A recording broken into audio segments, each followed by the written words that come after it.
What's happening, everybody? So we stayed the night at this awesome place, Gold Strike. We actually met the marketing director this morning. He watches our channel, so it was nice meeting you, Keith. That was cool.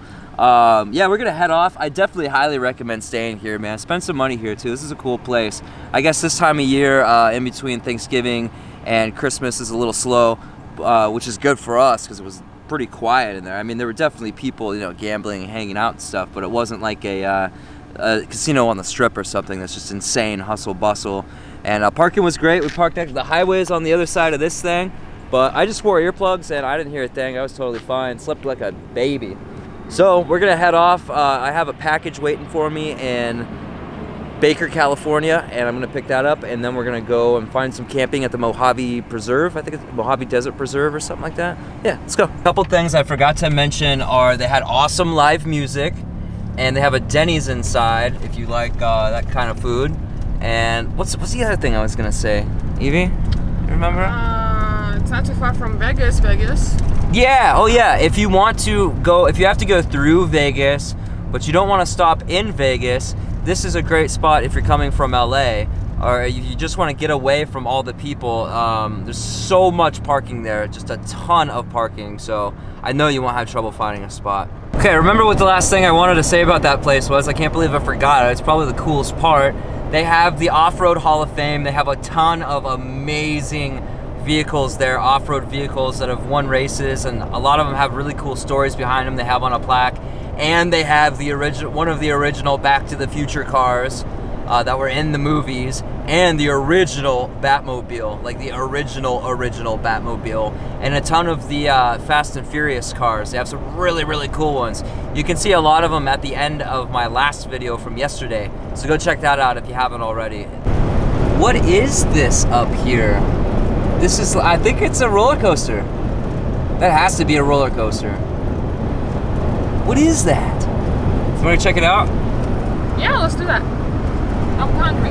What do you want to eat? Qdoba. Why do you want to eat Qdoba? Because it's like Chipotle. And I miss Chipotle. Yeah, I miss Chipotle too. We used to eat Chipotle all the time. So this is the roller coaster. Haven't seen it gone through over here. I think I saw it on the other side.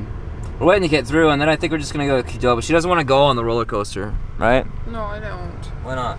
Because I'm gonna be scared like I always am, and then I'm gonna be like all anxious and stuff. That's okay. It's just fear. Well, I don't want to. You don't want to? No. What's he honking at? I don't know. We went on the roller coaster at New York. It was crazy, man. I've never been on a real roller coaster before that, and I wasn't ready for the feeling of looping around and flipping and stuff. We also went on the ones in the Adventure Dome at Circus. You can't really take a camera on that stuff and like have full like sense of security that you're not gonna lose it, because you're like looping around and dropping very fast, and G-forces are pretty intense. It feels pretty intense. But the whole time she was like, we're gonna die. She was like panicking, so I could see why she doesn't want to go on the roller coasters anymore. But it was kind of fun while it lasted. I don't know, maybe I'll get her to go on another one again. But it's fun when you get off, right? You're like, yes. It's just while you're on it, you're like, oh man, this is too much. No, yeah, it's fine. Like once I will go for like few loops, I'm fine.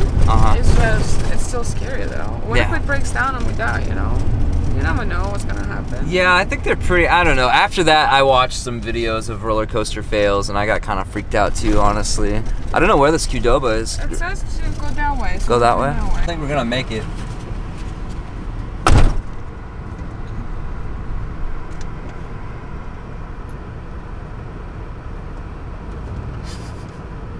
She's so cute. No, I heard it. Come here. Come here. It's just the chains. I heard it hit. But those chains are hanging to let you know that you're gonna hit something else. But we can park over here on the first floor. Okay. Yeah. You'll be fine. Just keep going. This might not be good. We're okay so far. We gotta park in the parking garage because there's shade in here for the pup. It's a lot cooler. It'll get too hot. It's not that hot outside, but it gets so hot inside a vehicle when you're parked in the sun. Oh man, I just missed it. So right after that little casino area is California. We just like freaking, what is that out there? I don't know. I think that's a solar farm. Probably. It's weird how those things are lit up. Yeah, so we are in California now. And I say California because of, what's the name of that show? Which one? Going down to Beverly Hillbillies. Yeah, that's how they say it there. I think it's funny. Oh, and we just watched, I was on, what's the name of that Puppets thing? Vlogger Puppets. Vlogger Puppets. Yeah, I was on Vlogger Puppets. That's pretty funny. I made it. Look, Mom, I'm on the TV. All right, pulling into Baker. I gotta figure out where the post office is at. We have 4G LTE on AT&T service. Wow, that all kind of rhymes. So I'm sure that won't be too hard to figure out. Look at that mural on this little gas station. That is so cool. It's like a Misfits logo, but like an ape. Yeah, so Evie's been over here working on her iPad, trying to figure out where we're gonna park tonight. Sounds like there's a ton of options out here, just a ridiculous amount. And there's also Barstow is like 77 minutes away. I think I read on the sign back there. So there's a ton of options out there too. It sounds like just camping everywhere out here. It's the we're in the Mojave National Preserve, or at least right next to it. So we're gonna have plenty of options. We just gotta figure out what's best for us. So we've been seeing these signs for this alien jerky. Look at this place. We're gonna go in here and look around real quick, I think. Is that cool, Evie? Yeah, that's fine. Look at this place. What the hell is this? This is so, I've never seen a building like this. Oh, look at the alien. Look at that alien over there. This is cool. Oh, they're building a spaceship back there. Look at that. This is so cool. Look at this car.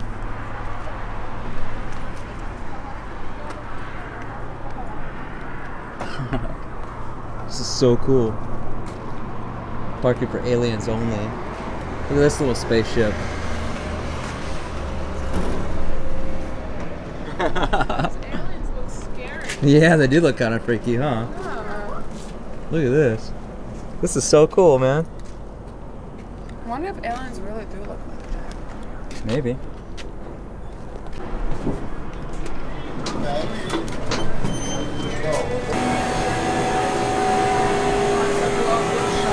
Yeah. Barbecue sauces. They have like every hot sauce here. Alright, so that was pretty much the coolest gift shop we've ever been in. And I got my favorite ginger beer. It's non-alcoholic, don't worry.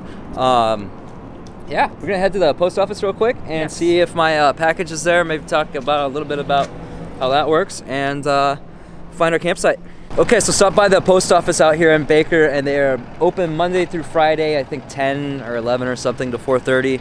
So we'll have to come back on Monday. It's Saturday now. Yeah, I'm sure that my package will be here and I'll be good on Monday. So I guess there's like so many camping spots out here Evie was looking at. We're just gonna go to start with the closest ones and see if that works out, and if not, we'll just go farther and farther and farther until we find a really good one. Okay, before I start off, I want to say that the National Park Service is an absolute gift. It is amazing that the United States federal government has set aside these beautiful, amazing pieces of land for everybody in the world to enjoy. Anybody in the world, you know, as long as you can get here legally, can come here and enjoy these places, and it's an absolute amazing thing. I love it. With that said, we pulled up to our campsite we wanted to go to in the Mojave National Preserve outside of Baker, California. And all was awesome. We found a cool spot. It was right next to the road, which should have triggered in my head, it's my fault for not researching this more, that usually in national park land, whether it's national preserve or forest or whatever, you can only park so far from the road. Sometimes it's a quarter mile, sometimes it's 1/8 mile, sometimes it's 200 feet, you know, whatever. I didn't even think about it. This spot was right next to the road on freecampsites.net. A ton of people have camped there, had a great experience. So we thought we would too. Totally my fault for not researching it more. So we get there and Evie's getting ready to do her cooking video, and I went on just a little hike around the area just to see what's going on, and I see the ranger pull up. I'm like, oh wow, this is weird, wonder what's up. You know, so I come down, I'm like, what can I help you with? And he's like, well, what are you guys doing out here? And I was like, well, we're getting ready to, you know, we're gonna camp out for the night, and Evie's getting ready to make some dinner, and she's gonna make a little video out of it. It's like, oh, you can't do that. I'm like, what do you mean? I don't understand. And he's like, you can't do Facebook, you can't do YouTube, you can't do Instagram, you can't do Snapchat. And he's like, do you want me to go on? I'm like, no, I understand we can't like take pictures or video and put them on social media, but what if we just want to do it for, you know, just we saw something cool, wanted to take a picture of it, you know? And he's like, well, the problem is people make money off of it. And I'm like, okay, well, I don't understand why that's an issue.